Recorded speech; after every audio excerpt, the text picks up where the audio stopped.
तो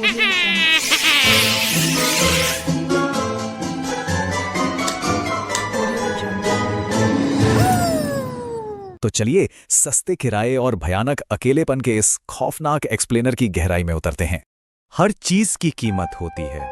रिया की यह खौफनाक कहानी इसी भयानक सच्चाई से शुरू होती है। ये पैरानॉर्मल खौफ अचानक नहीं आया।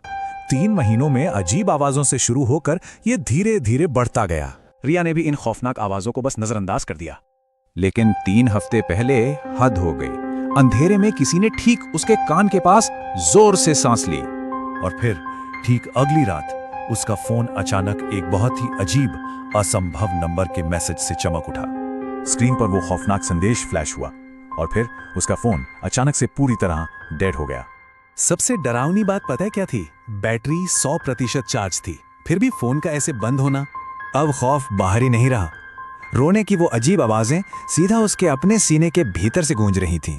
सोचकर ही रोंगटे खड़े हो जाते हैं। उसे अपनी ही त्वचा के नीचे एक दूसरी खौफनाक धड़कन महसूस होने लगी। उस खौफनाक रात के बाद उसने हिम्मत करके मकान मालिक को फोन किया और एक बेहद जरूरी सवाल पूछा। जवाब सुनकर देने वाला था। रिया के आने से ठीक 3 महीने पहले उसी बेडरूम में सुसाइड हुआ था। पुलिस की फाइंडिंग्स देखिए, दरवाजे खिड़कियां अंदर से लॉक, फिर भी किसी दूसरे इंसान के निशान। बिल्कुल एक असंभव मिस्ट्री। फोन रखने के बाद रिया ने पुराने शीशे में अपनी परछाई देखी, जिस पर एक अजीब अनजान सी मुस्कान थी। और फिर उसकी खुद की परछाई ने बोलकर उस दूसरी धड़कन की भयानक सच्चाई पर खौफनाक मोहर लगा दी। कहानी का अंत खौफनाक है। रिया मन ही मन चीखती है, रुक, क्योंकि उसके हाथ बिना उसकी मर्जी के शीशे की तरफ बढ़ रहे थे। हाथ तो रुक जाते हैं, लेकिन परछाई वाली वो खौफनाक मुस्कान, वो उसके चेहरे की गहराइयों में छुप जाती है। 3 दिन तक सब नॉर्मल लगता है, पर चौथे दिन ऑफिस में ये मनोवैज्ञानिक खौफ अचानक से बढ़ जाता है। रिया का हाथ बिना उसके कंट्रोल के तेजी से कुछ लिखता है, बिल्कुल बच्चों जैसी अजीबो टेढ़ी मेढ़ी लिखावट में। सहकर्मी समीर ये डरावना मैसेज पढ़ लेता है। बस यहीं से नॉर्मल जिंदगी का सारा भ्रम टूट जाता है। बेचैन रिया इन अजीब शारीरिक लक्षणों का असली कारण जानने के लिए तुरंत इंटरनेट पर सर्च करने लगती है। साइंस इसे मानसिक बीमारी बताता है, लेकिन घर पर इंतजार कर रहा खौफनाक सच हर मेडिकल किताब से परे है। घर वापस आने पर वो देखती है कि खुला छोड़ा गया बेडरूम का दरवाजा अब रहस्यमयी तरीके से बंद था। दीवारों पर लाल टेढ़े मेढ़े शब्दों में किसी अनजान शक्ति की 3 साल लंबी और खौफनाक कैद की कहानी लिखी थी। ये खौफनाक मैसेज बताता है कि वो शक्ति रिया के पूरी तरह हार मान लेने का इंतजार कर रही है। उसे डर के साथ एहसास होता है कि ये सब ऑफिस में उसके 20 मिनट ब्लैंक रहने के दौरान हुआ। अपना फोन चेक करने पर उसे एक नई वॉइस रिकॉर्डिंग मिलती है जो उसने कभी रिकॉर्ड ही नहीं की थी। उस अनजानी आवाज में शरीर पर पूरी तरह कब्जा करने की एक बेहद खौफनाक और सोची समझी रणनीति बताई गई थी। रिकॉर्डिंग मजाक उड़ाते हुए कहती है कि अब एक ही शरीर के अंदर 2 वजूद साथ साथ सांस ले रहे हैं। दोबारा शीशे में देखने पर उसे अपनी ही आंखों में एक बेहद खौफनाक और अनजानी सी चमक दिखाई देती है। उस रात कमरे में खुद को कैद करके वो सीधे उस भयानक शक्ति का आमना सामना करने का फैसला करती है। अपने डरावनी बेडरूम के खौफनाक सन्नाटे में वो कांपते हुए बस एक ही सवाल पूछती है, आखिर तुम कौन हो? उसके अपने ही होंठ भयानक जवाब देते हैं, क्या आईने में दिखने वाला चेहरा सच में अपना है? पहले दिन रिया खुद को सबसे अलग कर लेती है, लेकिन बंद दरवाजे और खिड़कियां भी कोई सुरक्षा नहीं देते। बच निकलना नामुमकिन था।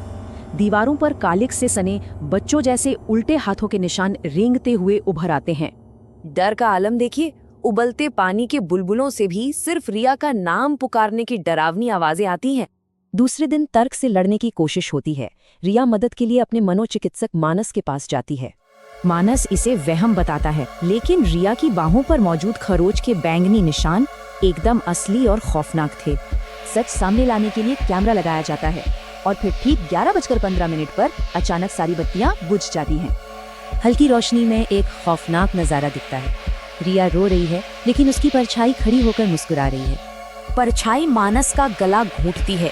तभी रिया के मुंह से एक बेहद भारी और डरावनी आवाज बाहर आती है। तीसरे दिन सारे तर्क खत्म हो जाते हैं। पुलिस रिकॉर्ड्स एक बेहद भयानक और खौफनाक अतीत को सामने लाते हैं। उस घर की पिछली किराएदार रितिका गायब हो गई थी। कमरे में सिर्फ खून और एक डरावनी डायरी मिली थी। डायरी के आखिरी पन्ने से सबसे भयानक राज खुलता है। ये शैतानी शक्ति जिंदा शरीरों को अपना घर बनाती है। रितिका की चेतावनी साफ थी, अपना शरीर त्याग दो वरना हमेशा के लिए उसी शरीर के अंदर कैद हो जाओगे। पर अब देर हो चुकी थी। दीवारें रितिका जैसे कई कैद चेहरों और उनके दर्दनाक चीखों से भर चुकी थीं। परछाई अब आज़ाद खड़ी थी। उसने अब हमेशा के लिए रिया के शरीर को अपना नया घर बना लिया था। सोचिए, पहले दिमाग कैद होता है, फिर शरीर बेकाबू होता है और आखिर में अपनी ही आवाज़ छिन जाती है। 3 दिन पूरे अनजान शक्ति ने रिया को बेदखल कर उसके शरीर पर पूरी तरह अपना कब्जा जमा लिया है। रिया अब अपने शरीर में कैदी है। रिया सब कुछ देख सुन सकती है, लेकिन हिल या बोल बिल्कुल नहीं सकती, एकदम लकवाग्रस्त। अब वो डरावनी शक्ति बड़ी चालाकी से रिया के करीबियों, खासकर मानस को धोखा देना शुरू करती है।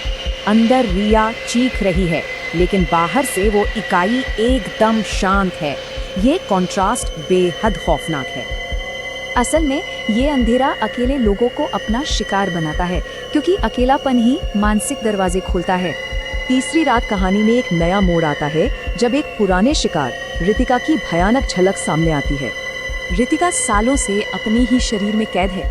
उसकी आत्मा पूरी तरह मुरझा चुकी है, एकदम खौफनाक। अब आगे बढ़ते हैं और देखते हैं कि इस डरावनी शक्ति का असली चेहरा आखिर क्या है। ये कोई भूत प्रेत नहीं है, बल्कि कमजोर और अकेलेपन के शिकार लोगों पर हावी होने वाला साक्षात अंधेरा है। ठीक 3 महीने बाद इस खतरनाक अकेलेपन का सबसे दर्दनाक और भयानक नतीजा हम सबके सामने आता है। रिया की पुरानी पहचान मिट चुकी है। बातूनी और डरपोक रहने वाली रिया अब एकदम निडर और शांत है। जब मानस सवाल करता है तो ये अंधेरा बेहद खौफनाक अंदाज में अपने हमेशा जिंदा रहने का ऐलान करता है। ये खौफनाक एहसास तुरंत एक भयानक दुष्स्वप्न में धकेल देते हैं। कलाइयाँ कसकर बांधी हैं, फिर भी नाखूनों में सूखा खून भरा है।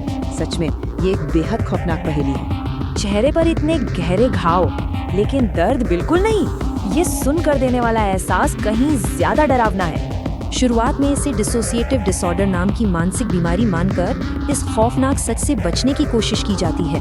दायां पैर सुन्न होना और खौफनाक हंसी गूंजना। साफ है कि अब अपने ही शरीर से कंट्रोल छूट चुका है। फिर वो अनजान साया रितिका की एक दुखद कहानी गढ़कर भावनाओं के साथ बेहद क्रूर खेल खेलता है। पर तभी एक खौफनाक सच सामने आता है। रितिका तो सिर्फ एक झूठ थी, वो कभी थी ही नहीं। यहीं इस परजीवी का असली सच खुलता है। इसे एक ऐसा जिंदा शरीर चाहिए जो आखिर तक लड़ना जानता हो। बीमारी और भूत प्रेत के सारे भ्रम टूटते ही ये खूंखार परजीवी शिकारी अपना असली और डरावना चेहरा दिखा देता है। शिकार को अकेला करके साया शरीर से अलग हो जाता है।